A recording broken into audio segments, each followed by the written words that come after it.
এই অংশটুকু যুবক যুবতীরা খুব ভালো করে শুনেন। দিনী বোন যাদের বয়স হায়েজ হয়ে গেছে, যাদের হায়েজ হয়েছে, এখান থেকে শুরু করে সবাই যারা বালেগ হয়েছে আমরা ছেলেরা, সবাই ভালো করে কথাটা শুনেন। বাংলাদেশে পিছন থেকে একটা নতুন সমস্যা রাইজ করতেছে। সমস্যাটা হচ্ছে, এমনিতেই আমাদের ছেলে মেয়েদের মধ্যে হারাম সম্পর্ক ছিল। এর স্কুলে কলেজে বিশ্ববিদ্যালয়ে যাচ্ছে, ফ্রি মিক্সিং এ পড়াশোনা করছে, বাসায় পর্ন দেখছে, ওখানে গিয়ে মেয়ের সাথে হারাম সম্পর্ক হচ্ছে, তারপরে প্রেমের সম্পর্কের নামে জেনা হয়ে যাচ্ছে, জেনা হওয়ার পরে ছেঁকা খেয়ে মাদক, তারপরে গান বাজনা বাদ্যযন্ত্র ইত্যাদি ইত্যাদি, জীবনটা শেষ। এদিকে ওই ব্যভিচারী মেয়েরা কারো কারো ঘরে যাচ্ছে, তারা আমাকে বলতে দেন, ব্যভিচারী মেয়েরা কারো কারো ঘরে যাচ্ছে, ওদেরকে নিয়ে আপনারা আবার সংসার করতেছে। এই হচ্ছে না সিচুয়েশন। একজনের 5টা গার্লফ্রেন্ড, একজনের 4টা গার্লফ্রেন্ড, আরেকজনের 3টা বয়ফ্রেন্ড, 4টা বয়ফ্রেন্ড, এই ধাপগুলো পার হয়ে হয়ে এরা সংসারের জীবনে আসতেছে যখন বয়স হয়ে যাচ্ছে 25-30। সমস্যা কিন্তু এটা ম্যাক্সিমাম সবার ক্ষেত্রে হচ্ছে বলবো না, অনেক একটা বড় অংশ এই সমস্যা ফেস করতেছে। এর মধ্যে এই ফ্রি মিক্সিং এর মধ্যে শুরু হয়েছে নতুন একটা জিনিস, যে ভালোবাসার আবার লিঙ্গ কি। ভালোবাসার আবার এখানেই শুরু হয়েছে ছেলে ছেলে জেনা করা, মেয়ে মেয়ে জেনা করা, ছেলে ছেলে জেনা করা, আর কি বললাম বলেন, মেয়ে মেয়ে জেনা করা। নাউজুবিল্লাহ। এটা কমে লুত, এর শাস্তি আসবে যদি আমরা তওবা করে ফিরে না আসি। এর উপরে এখন শুরু হয়েছে ভালোবাসার আবার ধর্ম কি। ভালোবাসার আবার, আমার সাথে বলেন কি বললাম, ভালোবাসার আবার, এদিকে মনোযোগ দেন, ভালোবাসার আবার কি, ভালোবাসার আবার কি। এই কথাটা, এই স্লোগানটা দিয়ে কি করা হচ্ছে আপনারা শুনেন। অমুসলিম ছেলে মুসলিম মেয়ের সাথে প্রেম করতেছে, অমুসলিম ছেলে মুসলিম মেয়ের সাথে প্রেম করতেছে, বলতেছে ভালোবাসার আবার ধর্ম কি। তুমি আমি একে অপরকে মহব্বত করি, ভালোবাসি, এর মধ্যে ধর্ম আসবে কেন? বলছে তুমি আমার ধর্মে দীক্ষিত হয়ে যাও, অথবা আমি তোমার ধর্ম কবুল করে মুসলমান হয়ে যাও।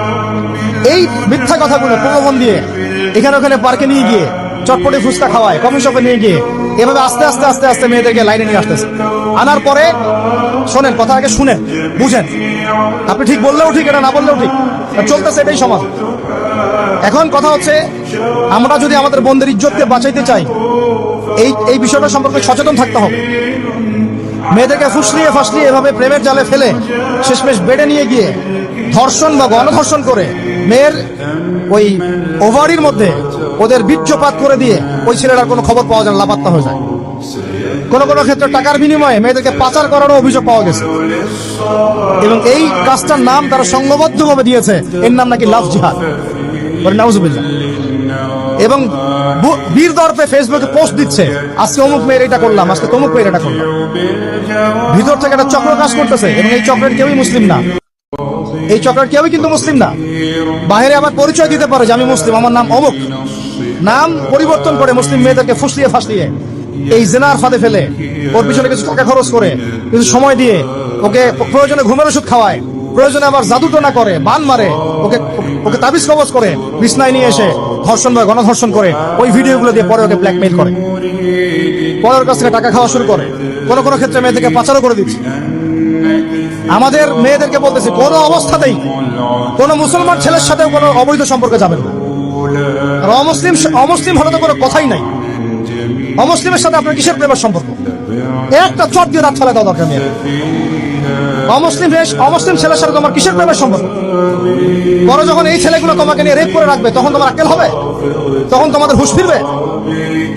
তখন এসে আমাদের কাছে মেসেজ করতেছে, আমার এই সমস্যা হয়েছে, আমাকে এখন আমি কি করবো বলেন। আমাদের ওয়াইফদের কাছে মেসেজ করে, এরকম এরকম হয়েছে আমার সাথে, আমরা কি করবো বলেন। তোমাকে কে যাইতে বলছো এই ছেলের কাছে? তুমি তোমার ইজ্জত ওখানে, তুমি তোমার পায়জামা কিভাবে খুললা সেখানে, আর কিভাবে বলবো বলেন? তুমি একজন মুসলিম ঘরের মেয়ে, তোমার ইজ্জতের দাম নাই, তোমার সম্মানের দাম নাই, তোমার ইজ্জত আবরুর দাম নাই। তুমি কেমন করে নগ্ন হয়ে বাইরে ঘুরতে পারো? তুমি কেমন করে একটা অমুসলিম ছেলের সাথে প্রেমের সম্পর্ক করতে পারো? কিভাবে তুমি একটা অমুসলিম ছেলের সাথে বেড়ে যেতে পারো? তার সামনে তোমার পায়জামা কেমন করে খুলতে পারো তুমি? আমার ল্যাঙ্গুয়েজ আপনি রাগ করেন না, আমি খুবই ফেড আপ এদের উপরে। একটা মেয়ে একটা মুসলিম ছেলের কাছেই তো যাইতে পারবে না অবৈধভাবে। যাইতে হইলে তোমার শর্ত 3টা, বিয়ে করতে হবে, বালেগ হইতে হবে, সাক্ষী থাকতে হবে, মোহর দিতে হবে, তারপর যাইতে পারবে। মুসলিম তো মুসলিম করতে করতে এখন অমুসলিমদের সাথে প্রেম করা শুরু করছো। আর যখন অমুসলিমদের দ্বারা তোমরা ধর্ষিত হচ্ছ, তোমাদেরকে পাচার করতেছে, তখন বলে এসে আমাদের কাছে চিঠি লেখো যে আমরা এখন কি করবো। এদের কি ভাই ইয়া নাই, বাসায় কি বাবা নাই? বাসায় ভাই নাই? এই চক্র থেকে সাবধান থাকেন। আর আমাদের সমাজে যারা দায়িত্বশীল, রাষ্ট্রের যারা দায়িত্বশীল, যারা উপরে লেভেলে আছেন, এই বিষয়গুলোর উপর কঠিন দৃষ্টি দেওয়ার জন্য আমি রিকোয়েস্ট করব। আমরা কিন্তু কোনো ধর্মের মানুষের সাথে কোনো দ্বন্দ্ব চাই না। চাই আমরা যে 50-60 বছর থেকে একসাথে বসবাস করতেছি, আমরা কি কোনোদিন কারোর সাথে মারামারি করছি? কোনোদিন দেখছেন যে খ্রিস্টান মুসলিম মারামারি হচ্ছে, ইহুদি মুসলিম মারামারি হচ্ছে বাংলাদেশে, হিন্দু মুসলিম মারামারি হচ্ছে বাংলাদেশে? দেখেছেন কখনো? এখন কি নতুন করে শুরু হলো এগুলো? আল্লাহ রাব্বুল আলামিন আমাদের দ্বীনি ভাইদেরকে বুঝদান করেন, বোনদেরকে বুঝদান করেন। কোন অবস্থাতেই মেয়েদেরকে আপনি এভাবে ছেড়ে দিয়েন না বাইরে। কোন অবস্থাতেই একটা মেয়ের হাতে অকালে মোবাইল ফোন তুলে দিয়েন না। কোথায় যাচ্ছে খোঁজ রাখেন, কার সাথে মিশছে খোঁজ রাখেন।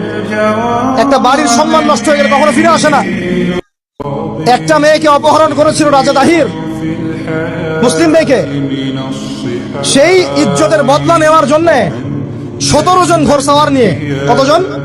মাত্র 17 জন ঘোর সাওয়ার নিয়ে মোহাম্মদ বিন কাসিম এই সিন্ধুর রাজা দাহিরকে আক্রমণ করে ওই জায়গায় পরাজিত করেছিল। একটা মেয়েকে নিয়ে ঘটনা ঘটেছিল। আমাদের বোনের ইজ্জতের এত বড় দাম। একজন নারী, শোনেন, একজন নারী বনু কাইনুকার বাজারে গিয়েছিলেন তার প্রয়োজনে। ইহুদি তার শ্লীলতাহানি করেছে, তার সতর খুলে দিয়েছিল একজন ইহুদি। এটা দেখে একজন মুসলিম ভাই সেখানে থাকতে না পারে ওই ইহুদির গর্দান নামিয়ে দেয়। এই ইস্যুকে কেন্দ্র করে ইহুদিরা মিলে ওই ভাইকে শহীদ করে। তখন ওই বাজারে ওই ভাই ছাড়া আর কেউ ছিল না, একজনই ভাই ছিল।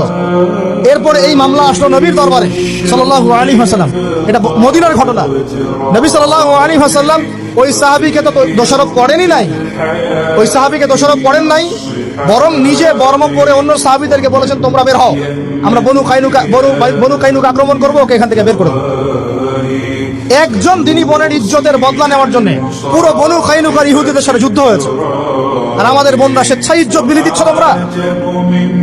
তোমরা হচ্ছে মাটির তলে চলে যাও, তোমাদের বেঁচে থাকাচ্ছে মাটির তলে চলে যাও। তোমরা নিজেরা স্বেচ্ছায় ইজ্জতের বিসর্জন দিচ্ছ। আমি ইয়াং ছেলেপেলেদেরকে বলছি, ভাই আমরা আসছি আল্লাহর ইবাদত করতে, এখানে আল্লাহর দিনকে জিন্দা করতে, আল্লাহর দিনকে সমাজে কায়েম করতে। জিনার সাথে আমাদের কি সম্পর্ক থাকতে পারে?